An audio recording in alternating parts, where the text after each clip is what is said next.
आज आम्ही गेलो होतो जगभरात प्रसिद्ध असणाऱ्या मंगल महाराज मंदिरात। तर मंडळी, महाराष्ट्रातील जळगाव जिल्ह्यातील अंमळनेर येथे ही मंदिर आहे। इथे मंगळ दोष आणि बाकीच्या पूजा पण केल्या जातात आणि वेगवेगळे अभिषेक पण होतात। तर या मंदिरात आम्ही गेलो तर आतमध्ये जातात मंदिरातील स्वच्छता टापटिपपणा बघूनच मनाला खूप प्रसन्नता वाटते। तर आम्ही आतमध्ये गेलो, पाय धुण्याची पण छान अशी सोय केलेली होती, पाय वगैरे धुतले। जर मंदिर बाहेरूनच इतके छान होते तर आतमधून किती सुंदर असणार अजून। आतमध्ये गेलो, मंगल महाराजांची मूर्ती पण खूप प्रसन्न करणारी होती।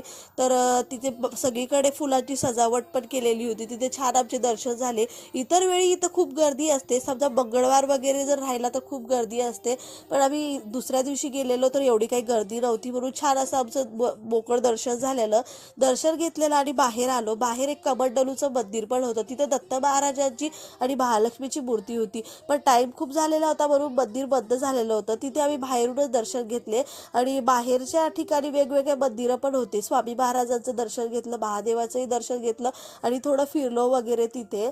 आणि तिथे ना बाहेरच्या साईडला ना पाण्याचं एक तयार केलेलं, तिथे ती कमळाची फुले पण होती आणि महादेवाची आणि पार्वती मातेची छान अशी मूर्ती होती आणि ग्रीन कार्पेटवरती आम्ही छान असे फोटो काढले। मी जेव्हा जेव्हा या मंदिरात आली तर मला वेगळं काहीतरी बघायला भेटलंय आणि हे जे ग्रीन कार्पेट दिसतंय ना, हे पण नवीनच झालेलं होतं।